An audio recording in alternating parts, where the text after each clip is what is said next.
مریم کو لگ رہا تھا آج اس کی فتح کا دن ہے، آج اس نے ملیحہ کو شکست دے دی۔ نورہدیٰ کے بچے کو جنم دینے کا اعزاز ملیحہ کے نہیں بلکہ مریم کے حصے میں آیا تھا اور وہ اس اعزاز کو پا کر بہت خوش تھی۔ صبح اس نے ایک صحت مند بچی کو جنم دیا تھا۔ وہ شام کو ہی ہاسپٹل سے گھر آئی تھی اور خوشی سے بے حال وہ دیر تک نورہدیٰ سے اپنی بیٹی کے بارے میں باتیں کرتی رہی۔ نورہدیٰ آنکھیں بند کیے بیڈ کراؤن سے ٹیک لگائے نیم دراز تھے۔ اپنے خیالات کی رو سے چونکے تو احساس ہوا بہت دیر سے مریم کی آواز نہیں آ رہی۔ انہوں نے سر جھکا کر اپنے سینے پر سر رکھ کر لیٹی مریم کی طرف دیکھا۔ پتہ نہیں وہ کب سو گئی تھی۔ انہوں نے اسے بہت آرام سے تکیے پر لٹا دیا، پھر گھوم کر بیڈ کے دوسری طرف رکھے بیبی کاٹ کے طرف آ کر کھڑے ہو گئے۔ وہ اپنی بیٹی کی طرف سہمی ہوئی نظروں سے دیکھ رہے تھے۔ انہیں ملیحہ کی تشنگی بھری زندگی پر افسوس ہوتا تھا، تکلیف ہوتی تھی، لیکن آج انہیں خوف آ رہا تھا۔ بابا جان کی طرح وہ بھی ایک بیٹی کے باپ بن گئے تھے اور انہیں اس خیال سے ڈر لگ رہا تھا کہیں انجانے میں ان سے بھی اپنی بیٹی کے ساتھ وہ زیادتیاں نہ سرزد ہو جائیں جو بابا جان سے ملیحہ کے ساتھ ہو گئی تھیں۔ ان کا دل کانپ رہا تھا پر وہ کیسے اپنے خوف کے بارے میں بتاتے۔ انہوں نے سنبھال کر بچی کو بازوؤں میں لے کر یوں خود میں بینچ لیا جیسے کوئی غیبی طاقت ان کی بیٹی کو ان سے چھین لے گی۔ پھر وہ اسے سینے میں چھپائے کمرے سے نکل گئے۔ مریم کی آنکھ کھلی تو نورہدیٰ کمرے میں نہیں تھے اور لائٹ بھی جل رہی تھی، پر وہ دھیان دیے بغیر ذرا سا اوپر ہو کر کاٹ میں دیکھنے لگی۔ کاٹ کو دیکھ کر اس کا دل دہک سے رہ گیا۔ پھر خیال آیا نورہدیٰ بچی کو ساتھ لے گئے ہوں گے۔ اس کے ساتھ ہی وہ اٹھی اور بچی کو دیکھنے نیچے آ گئی۔ لاؤنج میں کوئی نہیں تھا مگر بابا جان کے کمرے کے دروازے کے نیچے روشنی کی لکیر کو دیکھتے ہوئے اسے خیال آیا کہ بابا جان جاگ رہے ہیں تو نورہدیٰ بھی ساتھ ہوں گے۔ ویسے بھی ابھی تو 10 ہی بجے تھے۔ اس نے آگے بڑھ کر بابا جان کے دروازے پر دستک دی۔ آ جاؤ کی آواز پر دروازہ کھول کر اندر آ گئی۔ بابا جان بیڈ پر نیم دراز کوئی کتاب پڑھ رہے تھے۔ اسے دیکھ کر اٹھ بیٹھے۔ ارے یہ کیا بیٹا، ڈاکٹر نے بیڈ ریسٹ کے لیے کہا ہے نا، پھر نیچے کیوں آئی ہو؟ میں نے سوچا تانیہ کو چیک کر لوں، کہیں اس کے فیڈ کا ٹائم نہ ہو گیا ہو۔ نورہدیٰ یہاں نہیں ہے؟ اس نے نورہدیٰ کو نہ پا کر ان سے پوچھا۔ بابا جان نے تھکے انداز میں سانس بھر کر کہا، وہ یہاں کیوں آئے گا؟ مگر نورہدیٰ اور تانیہ دونوں کمرے میں نہیں ہیں تو میں نے سوچا۔ پریشانی سے بولتی وہ ایک دم چپ ہو گئی اور اسے سوچنے میں بس 1 سیکنڈ لگا کہ نورہدیٰ کہاں ہوں گے۔ اس متوقع جگہ کو سوچ کر اس کے تیوریاں چڑھ گئیں۔ وہ بندوق سے نکلی گولی کی طرح ملیحہ کے کمرے کی طرف چال دی۔ کیا ہوا مریم؟ بابا جان اس کے بدلتے تیور دیکھ کر پریشانی سے بولے، پر وہ انسنی کرتی کمرے سے نکل گئی تو بابا جان بھی پریشان سے اس کے پیچھے آ گئے۔ کمزوری کے باوجود کس طرح اس نے تیز قدموں سے سیڑھیاں چڑھ کر زینے پر قدم رکھے تو آگے بے کفل دروازہ اس کا منہ چڑھا رہا تھا۔ غصے میں کھولتے ہوئے اس نے دھماکے سے دروازہ کھول دیا۔ نورہدیٰ کارپٹ پر ٹانگیں پھیلائے صوفے کے ساتھ ٹیک لگا کر نیم دراز بچی ان کے بازوؤں میں تھی۔ یہ بھی اچھا تھا مریم نے فوراً ہی دروازہ کھول دیا، ورنہ اگر وہ کھلے دروازے سے سننے کی کوشش کرتی تو اسے پتہ چل جاتا کہ پچھلے آدھے گھنٹے سے نورہدیٰ بچی کے ساتھ ملیحہ کی باتیں کر رہے تھے۔ وہ ہونہار نگاہوں سے انہیں گھور رہی تھی۔ پھر وہ آگے بڑھی اور بچی کو ان کی گود سے جپٹ لیا۔ وہ جس تیزی سے پلٹی تھی نورہدیٰ کو ڈر ہوا وہ سیڑھیوں پر گر نہ پڑے۔ وہ فوراً اٹھ کر بھاگے۔ ان کا خدشہ صحیح نکلا۔ باہر آئے تو بچے کو ایک بازو میں سنبھالے وہ ریلنگ تھام کر جھکی جا رہی تھی۔ اسے بہت زور سے چکر آ رہے تھے مگر بابا جان نے اسے سنبھال لیا تھا۔ مریم کام ڈاؤن، نورہدیٰ پاس آ کر اس کے شانوں پر ہاتھ رکھتے ہوئے لسان سے بولے تھے۔ مریم نے ان کا ہاتھ جھٹک دیا، ساتھ ہی بابا جان سے بازو چھڑاتی سیڑھیوں کی طرف بڑھی مگر نورہدیٰ نے اس کا بازو جگڑ کر روک دیا۔ فار گاڈ سیک مریم، اپنی کنڈیشن کا خیال کرو۔ ابھی تمہاری ڈیلیوری کو 24 گھنٹے بھی پورے نہیں ہوئے۔ تمہیں میری فکر کرنے کی ضرورت نہیں، اس نے بڑک کر نورہدیٰ کو کہا تو نورہدیٰ ٹھنڈے لہجے میں بولے، ٹھیک ہے مگر مجھے اپنی بیٹی کی فکر تو کرنی ہوگی۔ اس سے پہلے کہ تم اسے اپنے ساتھ سیڑھیوں پر گرا لو اسے مجھے دے دو۔ وہ جانتی تھی نورہدیٰ بچی لیے بغیر اس کا بازو نہیں چھوڑیں گے، اس لیے اس نے بچی ان کی طرف بڑھا دی۔ نورہدیٰ نے بچی کو پکڑتے ہوئے ان کا بازو چھوڑ دیا۔ وہ ان کی طرف دیکھے بغیر سیڑھیاں اترنے لگیں۔ اس کی حالت کے پیش نظر بابا جان نے بڑھ کر اسے تھام لیا۔ مریم ان کے سہارے ایک ایک کر کے سیڑھیاں اترتی لاؤنج میں آ گئی۔ بابا جان نے آرام سے اسے صوفے پر بٹھا کر نورہدیٰ کو دیکھا جو بچی کو صوفے پر لٹا رہے تھے۔ بابا جان ابھی تک صورتحال کو سمجھ نہیں پائے تھے۔ وہ حیران و پریشان دونوں میاں بیوی کی شکلیں دیکھنے لگے۔ بچی کو لٹا کر نورہدیٰ مریم کی طرف آئے جو دونوں ہاتھوں میں چہرہ چھپائے بیٹھی تھی۔ دیکھو مریم۔ نورہدیٰ نے اس کی کلائیاں تھام کر کچھ کہنا چاہا پر اس نے ہاتھ جھٹک کر اپنی جگہ سے اٹھتی دور جا کھڑی ہوئی۔ اب اور کیا دکھاؤ گے نورہدیٰ؟ جو دیکھا کیا وہ کافی نہیں تھا؟ تم اوور ریئیکٹ کر رہی ہو، وہ انگلی اٹھا کر بولے۔ مریم گرائی، میرا شوہر غیر لڑکی کے کمرے میں راتیں گزارتا ہے اور تمہیں لگتا ہے میں اوور ریئیکٹ کر رہی ہوں؟ اس کے انداز پر نورہدیٰ دنگ رہ گئے، پھر تیز لہجے میں بولے، ہاں مگر اس کمرے میں کوئی لڑکی نہیں۔ وہ پھٹ پڑی، یہی تو مسئلہ ہے، وہ لڑکی کمرے میں نہیں تمہارے دل و دماغ میں رہتی ہے۔ اگر کمرے میں ہوتی تو ہاتھ پکڑ کر نکال دیتی، مگر اسے تمہارے دل سے کس طرح نکالوں؟ صرف اس کی وجہ سے ہر پل میرا عذاب میں گزرتا ہے۔ وہ تمہاری محبت میں میری حصے دار ہے، تمہاری سوچوں میں میری حصے دار ہے، اور تو اور میری راتوں میں اس کا حصہ بنتا ہے۔ نورہدیٰ تم کہیں تو مجھے پورے ملے ہوتے۔ آخر میں اس کی آواز دکھ میں ڈوب گئی، جسے محسوس کر کے نورہدیٰ نرم پڑ گئی۔ میں نے تمہیں دھوکہ نہیں دیا، تم جانتی تھی میں بٹا ہوا انسان ہوں۔ اب چاہے عذاب ہی صحیح، پر اس عذاب کو تم نے اپنی مرضی سے قبول کیا تھا، پھر اب شکایت کیسی؟ ان کی بات کاٹ کر مریم کاٹ دار لہجے میں بولی، اس وقت میں نے سوچا تھا کہ تم کب تک یادوں کی قبر پر مجاور بنے بیٹھے رہو گے، مجھے پا کر ایک دن اسے بھول ہی جاؤ گے، مگر نہیں، میرے ساتھ ہو کر بھی تمہیں اس کی یاد ستاتی ہے۔ تمہیں کیا لگتا ہے میں محسوس نہیں کر سکتی؟ ان 1.5 سالوں میں ایک پل کے لیے بھی کبھی تم میرے ہو کر نہیں ملے مجھے۔ تمہارا جسم میرے ساتھ ہوتا ہے پر روح اس کے آس پاس منڈلاتی رہتی ہے۔ تمہاری آنکھیں مجھے دیکھتی ہیں پر نظر اس کو تلاش میں رہتی ہے۔ میری آواز صرف تمہارے کانوں تک پہنچتی ہے مگر سماعت میں اس کی آواز گونجتی ہے۔ سب بتایا تھا تم نے، پر یہ کب کہا تھا کہ مجھے سوکن برداشت کرنی ہوگی؟ بابا جان اتنا تو سمجھ چکے تھے وہ دونوں ملیحہ کے نام پر جگڑ رہے ہیں، پر جس طرح مریم بول رہی تھی انہیں بہت برا لگ رہا تھا، لیکن انہیں سمجھ نہیں آ رہا تھا کہ کس طرح میاں بیوی کے درمیان دخل اندازی کر کے مریم کو چپ ہونے کا کہہ دیں۔ نورہدیٰ کو اس کا انداز ناگوار گزر رہا تھا، انہیں شدید غصہ آیا۔ شٹ اپ مریم، کم سے کم اتنا تو خیال کر لو یہ سب ایک مری ہوئی لڑکی کے بارے میں کہہ رہی ہو۔ مری ہوئی لڑکی؟ وہ کہہ کر طنزیہ انداز میں ہنسی۔ تمہارے دل پر اس کا قبضہ ہے، تمہارے دماغ پر، تمہاری روح پر، تمہارے احساس پر اس کی حکومت ہے، اور تم اسے مری ہوئی لڑکی کہتے ہو؟ کیا فائدہ ایسے مرنے کا اگر وہ تمہاری زندگی سے نہیں ٹلتی؟ اینی وے تم شوق سے اس کی یاد میں آنسو بہاؤ، لیکن اگر تم نے دوبارہ میری بیٹی کو اس مقبرے میں لے جانے کی جرت کی تو یاد رکھنا میں بہت برا کروں گی۔ زہر بھرے لہجے میں بول کر اس نے بچی کو اٹھایا اور سیڑھیاں چڑھتی اپنے روم میں چلی گئی۔ مریم کے الفاظ نے نورہدیٰ کو بہت تکلیف دی تھی، مگر بابا جان کو دیکھ کر وہ شرمندہ ہو گئے۔ ان کے چہرے پر ایسے تاثرات تھے جیسے انہیں بہت اذیت دی گئی ہو۔ وہ آہستہ سے گویا ہوئے، آئی ایم سوری بابا جان۔ 3 سال میں پہلی بار نورہدیٰ کے لہجے میں بابا جان کے لیے اتنا غراض آیا تھا، مگر بابا جان کی حالت ایسی نہیں تھی کہ کچھ محسوس کر پاتے۔ انہوں نے نورہدیٰ کے شرمندہ چہرے کو دیکھ کر دھیرے سے کہا، تمہاری کیا غلطی ہے؟ پھر سست قدموں سے چل کر اپنے کمرے میں آ گئے۔ نورہدیٰ لاؤنج میں کھڑے رہ گئے، مگر ان کا کمرے میں جانے کا کوئی ارادہ نہیں تھا۔ انہوں نے وہیں صوفے پر لیٹ کر بازو آنکھوں پر رکھ لیا۔ صبح آفس کے لیے تیار ہونے وہ کمرے میں گئے تو مریم کی طرف دیکھا تک نہیں، جو رات بھر ان کی منتظر رہی، اور منہ پھیر کر تیار ہوتے رہے۔ پھر جاتے جاتے وہ بیڈ کے پاس آئے اور جھک کر اپنی بیٹی کو پیار کیا اور باہر نکل گئے۔ اپنا یوں نظر انداز ہونا مریم کو بری طرح غصہ دلا گیا۔ ان کی گاڑی گیٹ سے باہر جاتے ہی وہ اٹھ کر نیچے آ گئی۔ بہادر، اس کی بلند آواز پر بہادر سارے کام چھوڑ کر لاؤنج میں بھاگا۔ جی بیگم صاحب، ملیحہ کے کمرے کی چابی دو۔ بہادر گڑبڑاہٹ میں کچھ دیر چپ سا رہ گیا۔ کل رات کا جھگڑا تو اس کے علم میں نہیں تھا، مگر جانتا تھا مریم ملیحہ کو ناپسند کرتی ہے۔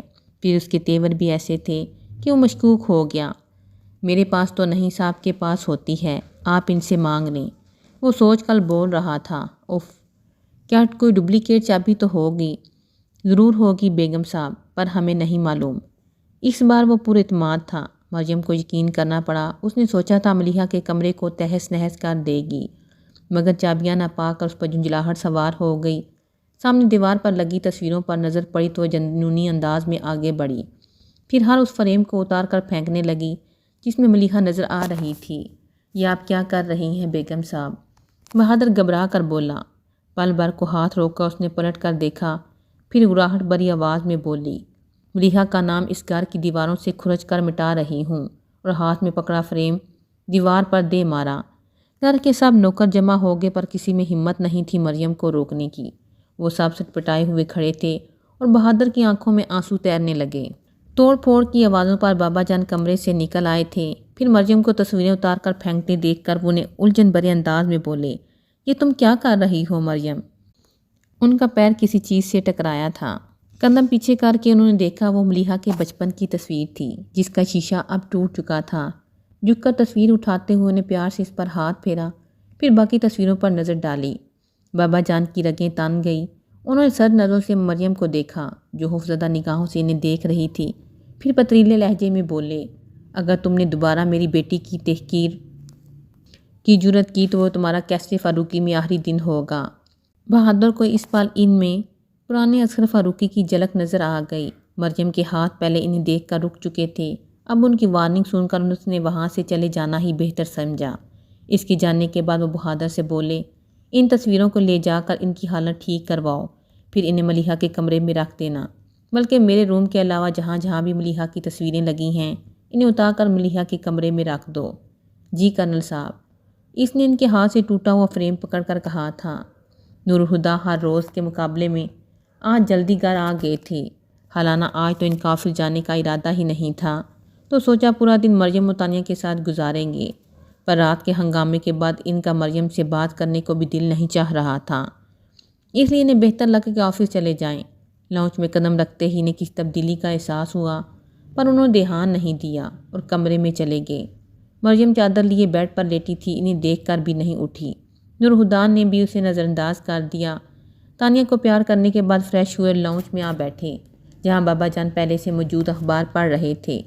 انہوں نے آواز دے کر بہادر کو پانی لانے کو کہا۔ پانی کا گلاس انہیں پکڑا کر جانے کے بجائے وہ وہیں کھڑا ہو گیا۔ آج اس گھر میں اتنا ہنگامہ ہوا جتنا کبھی نہیں ہوا۔ بہادر تم جاؤ، بابا جان اخبار چھوڑ کر بولے۔ ایک منٹ، نور الہدیٰ کی چھٹی حس نے اشارہ کر دیا کہ ہنگامے کا تعلق مریم سے ہے۔ ہاں بولو کیا ہوا؟ اور بہادر شروع ہو گیا۔ آپ کے جانے کے بعد بیگم صاحب نے بی بی صاحب کی تصویریں لاؤنج کی دیوار سے اتار کر پھینک دیں اور ان کے بارے میں عجیب عجیب باتیں بھی کیں۔ پھر کرنل صاحب نے آ کر انہیں روکا پر تب تک بہت ساری تصویریں پھینک چکی تھیں، کئی کے تو فریم بھی ٹوٹ گئے تھے۔ اب نور الہدیٰ نے نوٹ کیا کہ دیوار پر کئی تصویریں غائب تھیں۔ ان کی یادداشت کے مطابق یہ سب تصویریں ملیحہ کی تھیں۔ وہ تصویریں کہاں ہیں جن کے فریم ٹوٹ گئے؟ وہ تو صاحب نئی لگوا دی ہیں، بی بی صاحب کے کمرے میں رکھ دیے ہیں۔ ان کے کمرے میں کیوں؟ واپس دیوار پر کیوں نہیں لگائے؟ نور الہدیٰ ناگواری سے بولے۔ کرنل صاحب نے کہا تھا بی بی صاحب کی تصویریں سارے گھر سے اتار کر ان کے کمرے میں رکھ دو۔ کیوں؟ وہ بہادر کی بات سن کر حیرت سے بابا جان سے بولے۔ کیونکہ میں مریم کو دوبارہ اس بات کا موقع نہیں دینا چاہتا، اس جھگڑے کو یہیں ختم ہو جانا چاہیے۔ قطعیت سے بولتے ہوئے انہوں نے بہادر کو وہاں سے جانے کا اشارہ کیا۔ وہ سر ہلا کر چلا گیا۔ میں ملازموں سے بھی کہہ دوں گا اور خود بھی خیال رکھوں گا، تم بھی ذرا احتیاط کرنا کہ ملیحہ کا نام نہ لو، کیونکہ اگر یہ مریم نے سنا تو متشل ہو سکتی ہے۔ میں اپنے ہی گھر میں اپنے سامنے اپنی بیٹی کے لیے غلط الفاظ نہیں سن سکتا۔ نور الہدیٰ ان کی آواز میں غصہ محسوس کر رہے تھے، مگر انہیں یہ سب بالکل پسند نہیں آیا اور ناراضگی سے بولے، وہ مات تو چکی ہے، اب اس کی یاد بھی مٹانا چاہتے ہیں۔ بھلا یہ جھگڑا ختم کرنے کا کون سا طریقہ ہے؟ ان کی بات پر بابا جان نے سر جھکا لیا، پھر خود کو کمپوز کر کے بولے، ملیحہ کا نام زندہ رکھنے کے لیے ہمیں سب یاد کرنے کی ضرورت نہیں۔ تم جانتے ہو کہ ہم دونوں 100 بار بلا کر بھی اسے نہیں بھول سکتے۔ یادیں دل میں ہوتی ہیں، دیوار پر نہیں، چاہے دیوار پر ملیحہ کی تصویر لگی رہے یا نہیں۔ مگر مجھے یا تمہیں کوئی فرق نہیں پڑے گا، مگر مریم کو فرق پڑے گا۔ ذرا سوچو کل جو ہوا، اس وقت تو تانیہ بھی وہاں موجود تھی، آج وہ نہ سمجھ ہے کل سمجھدار ہو جائے گی۔ کیا تم اپنی بیٹی کے سامنے اس نوعیت کا جھگڑا افورڈ کر سکتے ہو؟ میں یہ سب مریم کے لیے نہیں تانیہ کے لیے کر رہا ہوں۔ میں نہیں چاہتا اس کا دماغ خراب ہو، اسے دیکھ کر ایسا لگتا ہے میری ملیحہ لوٹ آئی ہے، اور میں دوسری بار اپنی بیٹی کو تکلیف نہیں دے سکتا، انہوں نے نم لہجے میں کہا تھا۔ نور الہدیٰ خاموش رہے مگر ان کی خاموشی میں متفق ہونے کا اشارہ تھا، اور اس طرح اپنے انتقال کے صرف 3 سال بعد ملیحہ کا ذکر کیسر فاروقی میں شجر ممنوعہ بن کر رہ گیا۔ وقت اپنی دھیمی رفتار سے آگے بڑھتا رہا، یہ دیکھے بغیر کہ پیچھے کیا کچھ رہ گیا ہے۔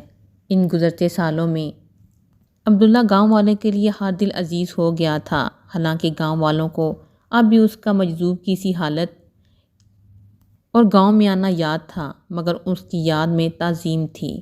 اب مولوی عبدالخالق تہجد کے لیے خود نہیں اٹھتے تھے، بلکہ عبداللہ ان کو جگاتا تھا، پھر ان کے ساتھ ہی تہجد کی نماز ادا کرتا۔ اس کے بعد مولوی صاحب جائے نماز پر بیٹھے ذکر کرتے رہتے۔ جب فجر کی اذان دینے مسجد پہنچتے، عبداللہ جھاڑو لگا کر دریاں بچھا چکا ہوتا۔ نماز کے بعد عبداللہ کا معمول تھا وہ خوشالحانی سے تلاوت کرتا۔ مولوی صاحب پاس بیٹھے جذب کے عالم میں اس کی تلاوت سنے جاتے۔ اس کی آواز میں بہت سوز تھا، جس کے کانوں میں اس کی آواز جاتی وہ رک جاتا، پھر جب تک وہ تلاوت ختم نہ کر لیتا اپنی جگہ سے ہل نہیں پاتا۔ پھر وہ دونوں اپنی دنیاوی ذمہ داریوں کی طرف لوٹ آتے، مگر ان میں الجھ کر نماز سے غافل نہ ہوتے۔ عصر کی نماز کے بعد عبداللہ حیدر لوہار کی دکان پر جانے کے بجائے گھر آ جاتا، کیونکہ گاؤں کے بچوں کو دینی اور دنیاوی تعلیم دینا اب مکمل طور پر اس کی ذمہ داری تھا۔ بچوں کے درمیان وہ بچہ بھی بیٹھا فیض پاتا، جسے اب عبداللہ اپنا بیٹا کہتا تھا۔ وہ اپنے بیٹے کی تربیت کے لیے بہت فکر مند رہا کرتا تھا، بہت پیار اور توجہ کے ساتھ اسے ایک بہترین انسانوں کے ہاتھوں اس کی پرورش ہو رہی تھی۔ عشاء کی نماز کے بعد عبداللہ گاؤں روزانہ کی بیٹھک میں شامل ہو جاتا، مگر وہ اتنا کم سخن تھا کہ اس کی آواز اس بیٹھک میں کم کم ہی گونجتی تھی۔ پانچوں وقت کی نماز میں اس کا بیٹا بہت شوق سے اس کے ساتھ جماعت میں شامل ہوتا، مگر یہ بات اسے بور کر دیتی۔ وہ اکثر بیٹھک کے دوران عبداللہ کی گود میں لیٹ کر سو جاتا۔ زندگی اب ایک ڈب سے چل پڑی تھی۔ خوشی کا احساس تو ہمیشہ کے لیے مٹ چکا تھا، مگر زندگی میں اب سکون تھا۔ اب دل کا سودا عبداللہ کو نڈھال نہیں کرتا تھا۔ درد تو اب بھی ساتھ تھا، پر اس درد کے ساتھ اسے جینا آ گیا تھا۔ مگر کبھی کبھی یہ درد ضبط کو توڑنے لگتا جب وہ سامنے آ جاتی، مگر اس کے بعد وہ پھر سے پرسکون ہو جاتا۔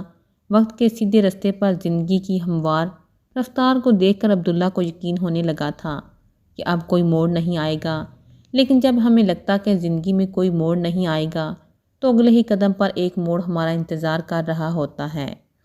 عبداللہ معمول کے مطابق دکان پر آیا۔ وہاں آج کافی ہلچل تھی۔ دو لڑکے مل کر لوہے کے بڑے سے گیٹ کو سزوکی کے پچھلے حصے میں لاد رہے تھے۔ دکان کے اندر حیدر لوہار اس کا منتظر تھا، جس کے بازوؤں کی طاقت عمر بڑھنے کے ساتھ گھٹ گئی تھی۔ آجا پتر، تیرا ہی انتظار ہے، وہ عبداللہ کو دیکھ کر بولے۔ چودھری نواز نے گیٹ اٹھانے کے لیے بندے بھیجے ہیں، تو ان کے ساتھ جا اور گیٹ اپنے ہاتھوں سے لگا کر آنا۔ منور کے ہاتھ میں تھوڑی نہ دینا، وہ دیوار ہی توڑ دے گا۔ عبداللہ مسکرا کر سر ہلاتا باہر آ گیا۔ گیٹ لادا جا چکا تھا۔ وہ سزوکی کے پچھلے حصے میں چڑھ کر بیٹھ گیا۔ سزوکی چل پڑی تو منور خوش آمدی لہجے میں بولا، ماسٹر جی آج توبہ ساتھ نہیں، گیٹ میں لگا لوں؟ نہیں۔ عبداللہ کی بات پر وہ خفگی سے بولا، یہ کیا ماسٹر جی، کام کروں گا نہیں تو سیکھوں گا کیسے؟ عبداللہ نے مسکرا کر اس کا چہرہ دیکھا، جو نوعمر لڑکے سے جو جوان مرد بن چکا تھا، مگر اس کا لاؤبالی پن اب بھی وہیں تھا۔ تمہارے ابا نے کہا ہے منور علی کے ہاتھ میں ہتھوڑی نہ دی جائے، اب میں کیا کر سکتا ہوں؟ منور علی حسرت بھرا سانس کھینچ کر دوسری طرف دیکھنے لگا۔ گیٹ چودھری نواز کی حویلی کے ساتھ ہاری پلاٹ کی چار دیواری میں لگانا تھا، جس پر کافی عرصے سے تنازع چل رہا تھا۔ سزوکی پلاٹ کی حدود کے باہر جا رکی۔ چودھری نواز کی جیپ کے ساتھ ہی گن مین بھی باہر موجود تھا۔ اس کا مطلب تھا چودھری نواز پلاٹ میں موجود ہے۔ عبداللہ کے ساتھ منور نے گیٹ سزوکی سے اتروایا، پھر دونوں سے اٹھائے اس جگہ پر لے آئے جہاں گیٹ لگنا تھا، اور کچھ دیر بعد اپنا کام شروع کر دیا۔ میرا بیٹا شروع ہی سے شہر کے ہاسٹل میں رہا ہے۔ میرے کہنے پر وہ گاؤں آنے کو راضی تو ہو گیا ہے، مگر حویلی میں رہنے کے لیے تیار نہیں۔ کہتا ہے اسے یہاں کا ماحول پسند نہیں، اپنے لیے شہری طرز کا بنگلہ بنوانا چاہتا ہے۔ یہ زمین اسی کے لیے خریدی تھی، پر وہ حرام خور نمبردار نقد رقم وہ بھی یکمشت لے کر مکر گیا، پیسہ تو دیکھا تک نہیں۔ چھوڑیے چودھری صاحب، اب تو عدالت نے آپ کے حق میں فیصلہ سنا دیا ہے، اور یہ زمین بھی قانونی طور پر آپ کی ہوئی، مگر اگلی بار لین دین کے وقت کاغذی کارروائی کا خیال رکھیے گا۔ یہ آپ کے قانونی تحفظ کے لیے ضروری ہے۔ صحیح کہہ رہے ہیں وکیل صاحب، پکے کاغذ کے بغیر لین دین کرنا ہی نہیں چاہیے، حلق میں پھنس جاتا ہے۔ خیر ابھی تو میں نے پلاٹ کے گرد دیوار اٹھا کر پلاٹ بند کر دیا ہے، شہریار پڑھائی پوری کر کے آئے گا تو اپنی مرضی کا بنگلہ بنوا لے گا۔ عبداللہ ہتھوڑی کی مدد سے گیٹ دیوار میں فٹ کر رہا تھا اور وہ لوگ باتیں کرتے کرتے اس کے پاس سے گزر گئے، مگر ایک شخص سر جھکائے آہنی فریم کو دیوار میں ٹھونکتے عبداللہ کے چہرے کی ذرا سی جھلک پا کر ہی ساکت ہو گیا۔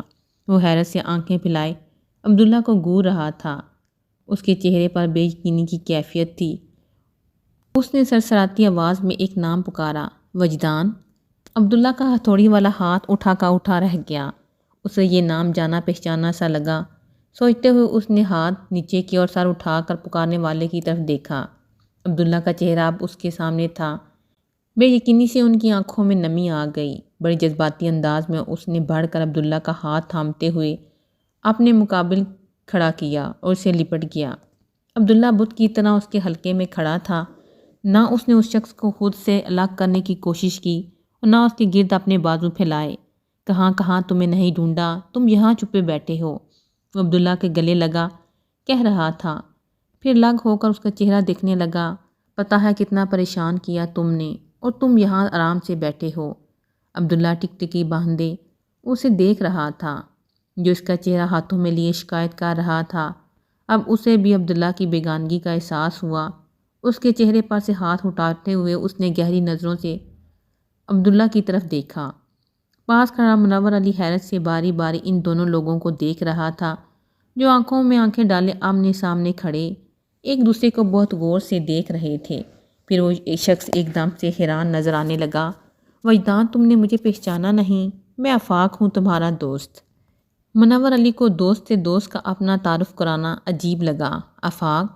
عبداللہ نے اس طرح یہ نام لیا جیسے کوئی بھولی بات یاد آئی ہو، پھر اس طرح سے پوچھا جیسے کل کے بعد آج مل رہا ہو۔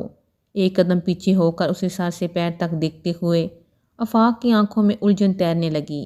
پھر وہ ٹھہرے ہوئے لہجے میں بولا، اس کے سوال کا جواب دینے کے لیے بہت کچھ کہنا اور بہت کچھ سننا ہے، اس لیے فی الحال اس نے اس سوال کو رہنے دیا۔ میں تمہیں پاپا سے ملواتا ہوں۔ پھر اس نے کچھ دور چودھری نواز کے ساتھ کھڑے باتیں کرتے منیر حسن کو آواز دی، پاپا۔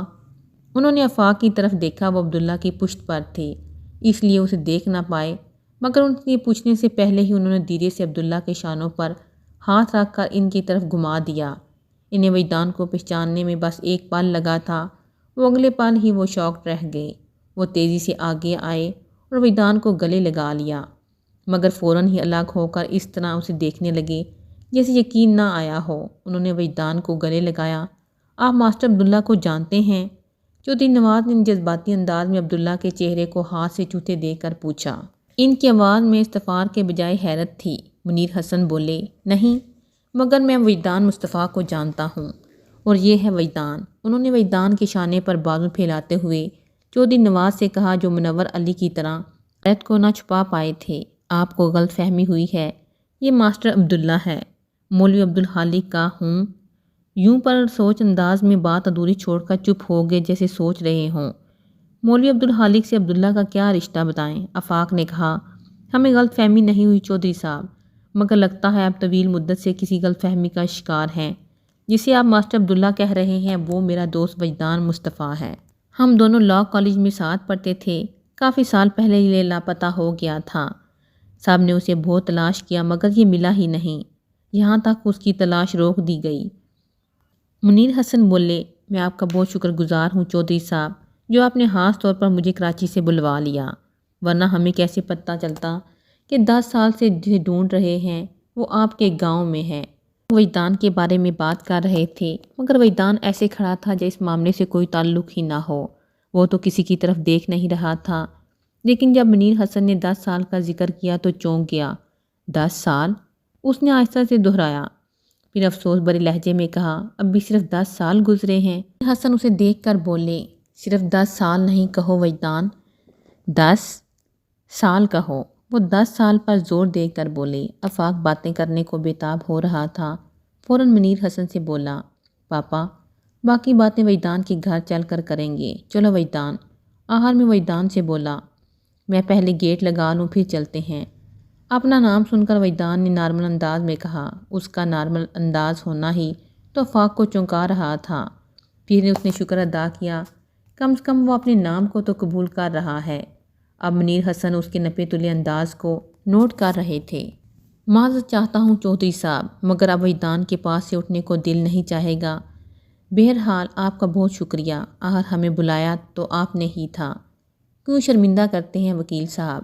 ہم نے تو آپ کو اپنے کام سے بلایا تھا، آپ کا بندہ مل گیا ہے، اچھی بات ہے، مگر اس میں ہمارا کوئی کمال نہیں۔ وہ انکساری سے بولے تو پھر کہا، ڈرائیور کو آپ مولوی صاحب کے گھر چھوڑ دے گا، لیکن کوشش کیجیے گا جانے سے پہلے ملاقات ہو جائے، ضرور۔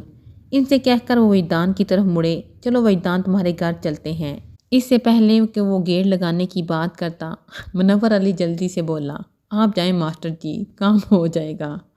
تم اکیلے کیسے کرو گے؟ عبداللہ بولا، میں فٹافٹ جا کر دکان سے کسی کو لے آتا ہوں، آپ بے فکر ہو کر مہمانوں کے ساتھ جائیں، اس نے چٹکی بجا کر کہا اور فوراً نکل گیا۔ آگے راستہ تنگ تھا، وجدان نے جیپ گلی سے پہلے ہی رکوا لی۔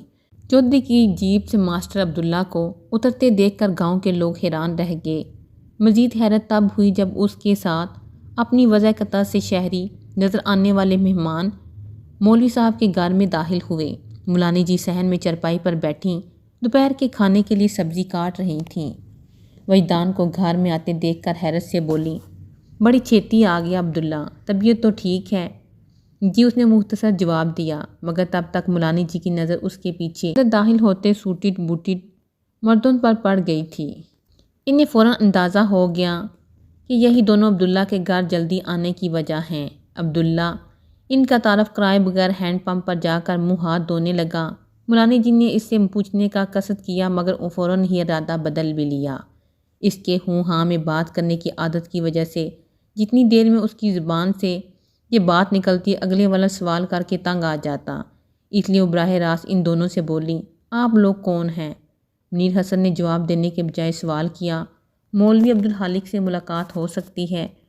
انہوں نے اس بات میں سر ہلایا، پھر چرپائی سے اٹھتی اس سے بولی، آپ لوگ بیٹھے، میں مولوی صاحب کو بلا کر لاتی ہوں۔ پھر چلتی ہوئی دروازہ کھول کر دکان میں چلی گئیں۔ چرپائی پر بیٹھ کر آفاق نے وجدان کو دیکھا۔ تولیے سے ہاتھ خشک کرتا وہ بظاہر پرسکون لگ رہا تھا، مگر آفاق نے اس کے اندر کے اضطراب کو محسوس کیا۔ السلام علیکم۔ مولوی صاحب کو سلام کرنے کی آواز سن کر آفاق ان کی طرف متوجہ ہوا، پھر منیر حسن کے ساتھ فوراً ہی اس بزرگ کے احترام میں کھڑا ہو گیا۔ ان دونوں نے باری باری ہاتھ ملایا۔ مولوی صاحب نے انہیں بیٹھنے کو کہا اور خود بھی ان کے ساتھ بیٹھ گئے۔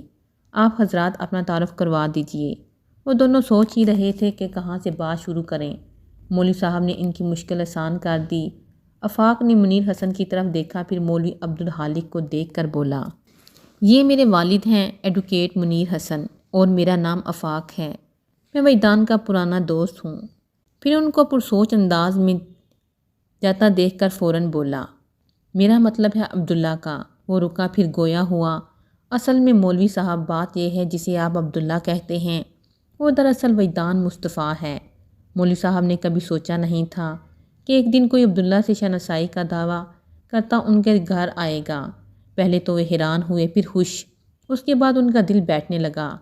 انہوں نے 10 سال تک عبداللہ کو اپنا بنا کر اپنے ساتھ رکھا تھا، مگر ایک پل ہی میں وہ عبداللہ سے وجدان ہو کر پرایا ہو گیا تھا۔ وہ پرائے کو اپنا کیسے کہہ سکتے تھے؟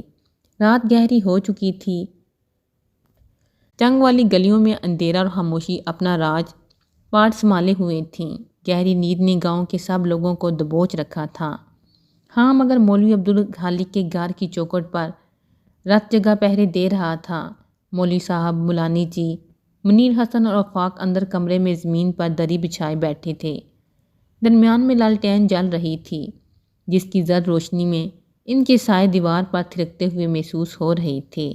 چاروں خاموش تھے، مگر اس خاموشی سے پہلے محفل میں قصہ گوئی چل رہی تھی۔ وجدان کی داستان سنائی گئی، پھر عبداللہ کی کہانی بیان ہوئی۔ کہانی ختم ہوئی تو الفاظ بھی ختم ہو گئے۔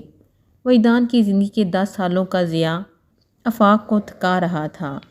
آفاق نے ہلکے سے گردن موڑ کر دروازے کے باہر صحن میں پھیلے گپ اندھیرے کو دیکھا اور گویا ہوا۔ کہتے ہیں کبھی کبھی انسان کی زندگی میں ایک ایسا موڑ آتا ہے جو اسے بدل کر رکھ دیتا ہے، مگر وجدان کی زندگی میں ایسا ایک نہیں بلکہ کئی موڑ آئے ہیں، اور ہر بار کی تبدیلیوں نے اسے اتنا بدل دیا کہ ڈھونڈنے سے بھی اس میں وہ وجدان نہیں ملتا جو کالج میں میرے برابر والی سیٹ پر بیٹھتا تھا۔ میرا کھویا ہوا دوست مجھے بہت یاد آتا ہے۔ آفاق کی آواز بوجھل تھی۔ مولوی صاحب نے اسے دیکھا، پھر یوں لگا جیسے کچھ کہنا چاہتے ہوں، لیکن انہوں نے خاموشی سے نظریں پھیر لیں۔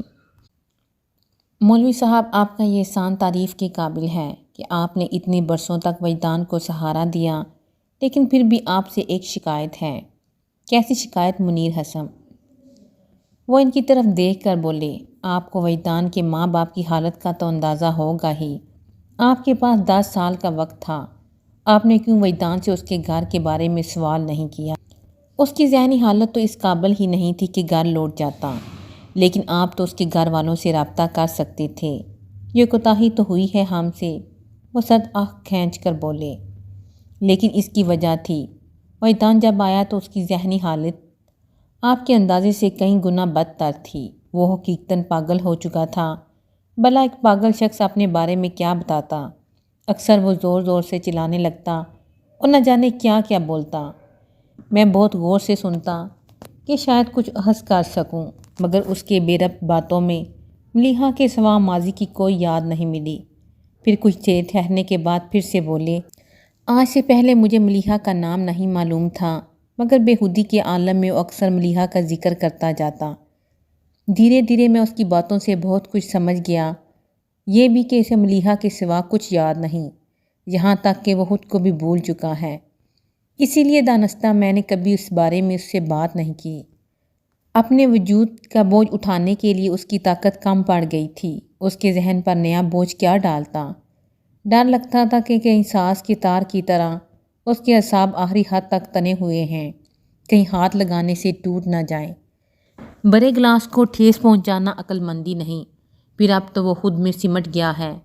پہلے ملیحہ کے لیے بڑے جھگڑے کرتا تھا، اب تو کئی سال ہو گئے کبھی دورے کی حالت میں بھی اس کا ذکر نہیں کیا۔